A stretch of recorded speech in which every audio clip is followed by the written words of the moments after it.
세계적인 패션 브랜드 기업 나이키는 현재 중국에서 큰 고통을 겪는 중입니다. 중국인들 SNS에는 운동화와 티셔츠 등 나이키의 제품을 불태우는 인증 영상이 끊이지 않고 있죠. 이것은 최근 H&M과 나이키를 필두로 한 서구 기업들이 발표한 성명문 때문인데요. 중국이 신장 지구에서 위구르족의 노동력을 착취하여 면화를 생산하고 있는데 우리는 앞으로 해당 지역의 의류 제조 공장과 협력하지 않겠다 라는 선언을 한 것이었습니다. 그러자 중국인들은 이것을 오만한 서양인들의 내정 간섭이라며 과격한 불매운동에 나선 것이었죠. 물론 이후 나이키가 새로 내놓은 특가 상품을 구매하는데 35만 명의 중국인들이 몰리게 되면서 중국인들의 불매운동이 선택적 불매운동이었냐는 조롱 섞인 시선을 받기도 했었는데요. 아무리 그렇다 한들 중국에서 불매운동이 지속되는 것은 변함없는 사실이기에 나이키는 꽤나 골머리를 앓고 있습니다. 사실 나이키와 중국의 오랜 관계를 생각하면 이번에 중국이 보이고 있는 행보는 상당히 황당하게 보입니다.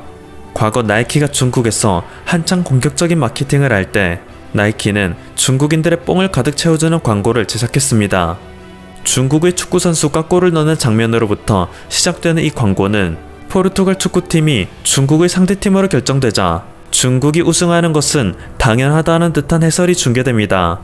중국의 축구 선수들은 세계 어느 곳을 가든지 쌓인 행렬이고 VR 장비로 축구 게임을 하는 독일 어린이들은 서로가 중국 상하이 구단을 플레이하겠다고 다툽니다. 그러던 어느 날 국제축구연맹에서 충격적인 룰이 발표되었는데요. 중국인들의 축구 실력이 너무 넘사벽인 나머지 유럽의 축구 클럽은 이제 한 팀당 최대 3명의 중국 선수밖에 영입하지 못한다는 규정이 생긴 것입니다. 때문에 유럽의 축구 클럽들은 한껏 좌절하는 모습을 보이죠. 한편으로는 월드컵 경기를 대비한 국가대항 친선 경기에서 영국을 상대로 중국이 결정되자 강팀을 만난 영국인들은 좌절하고 약팀을 만난 중국인들은 기뻐하는 모습이 나옵니다. 중국의 축구가 세계 최강이라는 유니버스를 그린 광고인데요. 현실의 중국 축구는 이미 도박계와 깊이 연관되어 뿌리 깊이 썩어버린 상태이기에 사실상 세계 최하위권이라고 해도 무방하죠. 하지만 나이키에서는 중국에서의 점유율을 높이기 위해 중국인들의 자긍심을 고취시키는 광고를 만들었고 실제로 중국인들은 이에 크게 호응하여 나이키의 매출은 급격히 늘어나는 계기가 되었습니다. 이렇게 나이키는 과거 말도 안 되는 설정으로 중국인들을 떠받들어준 적이 있음에도 불구하고 단 한 번의 신장 위구르 관련 발언으로 공공의 적이 되었습니다. 중국이라는 국가는 아무리 친하게 지내줘도 핀트가 한 번이라도 나간다면 언제든지 우리의 뒤통수를 때릴 수 있는 나라라는 교훈을 얻을 수 있죠. 그런데 중국은 우리에게도 끊임없이 자신들의 중화 사상을 강요하고 있습니다. 최근 대표적인 사례로 들 수 있는 것은 지난 1일 발표된 중국의 새로운 게임 판호 제도인데요. 해외 기업이 중국에서 서비스를 하기 위해서는 판호 심사라는 것을 통과하여야 합니다. 중국 공산당의 검열을 받아야 하는 것이죠. 그동안 세계의 수많은 기업들은 이러한 중국의 판호 심사에 비판을 해왔습니다. 명확히 공개된 객관적 기준도 없이 오직 중국 공산당의 입맛에 맞는 게임에게만 서비스 허가를 내주는 정책과 마찬가지였기 때문입니다. 정작 자신들은 우리나라를 포함한 수많은 해외 국가에서 게임을 서비스하여 돈을 벌어가면서 말이죠. 아무튼 이 중국의 판호 심사 제도가 지난 1일 새로운 규정을 대대적으로 공표한 것인데요. 그 내용이 너무나도 노골적이고 황당합니다. 게임의 주제와 플레이어의 역할, 메인 플레이 방식 등이 중국 공산당의 핵심 가치관에 부합하는지를 중점적으로 검토하겠다는 조항이 생긴 것입니다. 공산당을 찬양하지 않으면 중국에서 장사를 못하게 하겠다는 거죠. 사실 이런 중국의 행포는 이미 오래전부터 한국에서 관측할 수 있었습니다. 대표적인 시장이 바로 아이돌 시장인데요. 한국은 세계에서 가장 뛰어난 경쟁력을 지닌 아이돌을 배출시키는 국가입니다. 때문에 아이돌의 꿈을 가슴에 품은 채 한국행 비행기에 오르는 소년소녀들은 1년에만 수백 명에 이른다고 하죠. 미국, 유럽, 일본, 중국, 대만, 홍콩, 태국 등 지역을 가리지 않고 수많은 국가의 인재들이 한국에 몰려옵니다. 특히 2010년대 이후로는 중국에서 한국으로 건너온 아이돌 지망생 수가 급격히 증가했는데요. 실제로 데뷔한 아이돌 그룹 사이에서도 상당히 높은 비율로 중국인 멤버를 찾아볼 수 있었습니다. 물론 이를 통해 한국의 아이돌이 중국 시장을 개척할 수 있는 계기를 만들 수 있었기에 중국과 한국 모두 윈윈하는 구조였다 할 수 있습니다. 중국의 아이돌들이 역대급 통수를 치기 전까지는 말이죠. 시진핑이 중국의 주석으로 등극하고 중화사상을 세계로 펼치는 야망이 시작되고부터 모든 상황은 급변하기 시작하였습니다. 2015년 트와이스의 멤버인 쯔위가 한국의 예능 프로그램 마이 리틀 텔레비전에서 대만의 국기를 흔드는 모습을 보고 중국은 맹비난을 가했습니다. 당시 미성년자였던 쯔위에게 가혹할 정도로 국가적 비난을 가했고 결국 쯔위는 대만이 중국의 일부라는 하나의 중국 지지 선언을 강요받았죠. 그리고 이 사건 이후 한국에서 활동하는 수많은 중국인 멤버들의 중국 지지 릴레이가 시작되었습니다. FX 빅토리아, 엑소레이, 세븐틴 준, D8, 여자아이들 우기, 프리스틴 주결경, 구구단 셀리, 워너원 라이걸린, NCT 루카스 등등 거의 모든 중국인 멤버들이 하나의 중국을 지지하였습니다. 2019년 홍콩 시위가 진행 중일 때 그들 중 일부는 홍콩 경찰을 지지한다는 발언을 하였으며 심한 경우는 홍콩 시민들에게 부끄러운 줄 알라는 일침을 날리기도 했습니다. 자유로운 대한민국에서 활동하여 돈을 벌어가는 그들이 절대 해서는 안 되는 발언이었죠. 일부 네티즌들은 그 중에서 제일 악질은 갓세븐의 잭슨이라며 분노하고 있기도 한데요. 2014년 JYP 엔터테인먼트에서 기획한 그룹 갓세븐으로 데뷔하여 활동을 지속해온 잭슨은 홍콩계 중국인입니다. 꽤나 재치있는 입담과 쾌활한 성격으로 국내에서 상당히 많은 팬들을 갖고 있었죠. 그런데 2019년 믿을 수 없는 사건이 터졌습니다. 잭슨의 열렬한 팬이었던 한 한국인이 유럽에서 잭슨과 우연히 만나게 되어 반가운 마음에 안녕하세요 라는 인사를 건넸는데요. 잭슨은 그 순간 정색하더니 I'm Chinese, okay?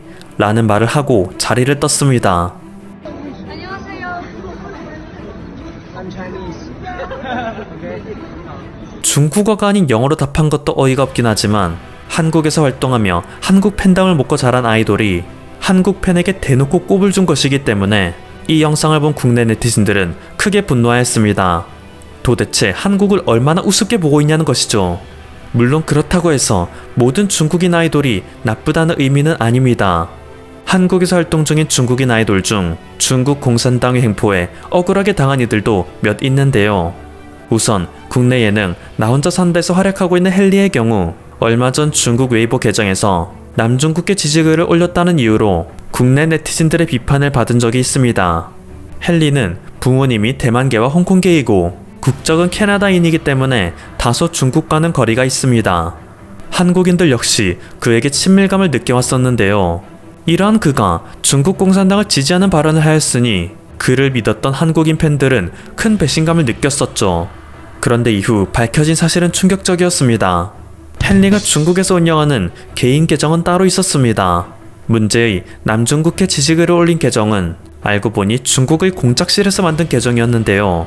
중국에서 활동하는 연예인들은 본인의 의지와 관계없이 모두 중국인이 운영하는 현지 공작실을 끼고 활동해야 하는 제약이 있습니다.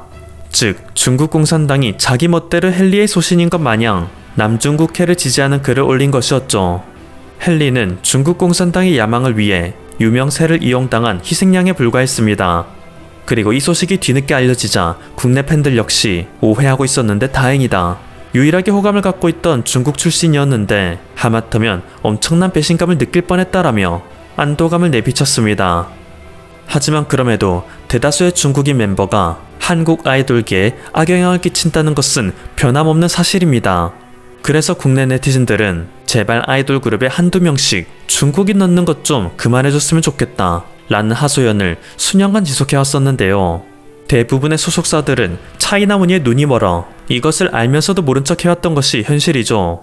그런데 최근 국내의 한 기획사가 그 쉽지 않은 일을 해내고 말아 한국인들의 열렬한 환호를 받고 있습니다. BTS를 대표 아티스트로 두고 있는 기획사이죠. 구 빅히트 현 하이브는 얼마 전 차기 걸그룹을 영입하기 위한 글로벌 오디션을 예고하였습니다. 미국, 싱가포르, 호주, 일본, 대만, 베트남, 태국 등 수많은 국가에서 오디션을 진행한다고 하는데요.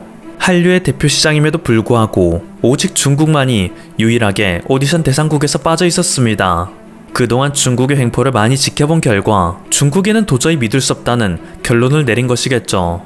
때문에 이를 본 국내 네티즌들은 열광하고 있습니다. 오늘부터 3대 기획사를 없애고 최고 존엄 하이브만 남겨야 한다. 처음부터 중국과 연결고리를 만들지 않으면 중국 눈치를 볼 필요가 없으니 매우 현명한 결정이다. 역시 BTS 믿고 있었다고. 한편으로는 소름 돋는다는 반응을 보이는 네티즌도 있습니다. 만약 BTS에 중국인 멤버가 있었더라면. 세계적인 아티스트 BTS는 오직 한국인 멤버로만 구성된 그룹입니다. 때문에 BTS가 아무리 잘 된다 한들 그들의 성공의 숟가락을 얹으려는 일본이나 중국 등의 목소리가 전혀 나오지 않는 것이죠. 그들은 오로지 BTS의 성공을 헐뜯기만 할 뿐입니다. 그리고 만약 조금이라도 중국이나 일본이 묻었더라면 BTS는 정치적인 이슈가 발생할 때마다 골머리를 앓았을 것입니다. 미국의 한 여경은 자신의 팔뚝에 방탄소년단 멤버들의 이름을 한글로 새긴 것을 인정하기도 했는데, 만약 이 중에 중국인 멤버가 한 명이라도 있었더라면 현재 미국과 중국의 관계를 고려할 때 이 여경은 눈물을 머금고 문신을 지워버려 했었겠죠. BTS가 100% 한국인들로만 구성되어 있기 때문에 세계의 팬들은 그 누구의 눈치도 보지 않고 깨끗한 팬 활동을 할 수 있는 것입니다. 정말 다행입니다.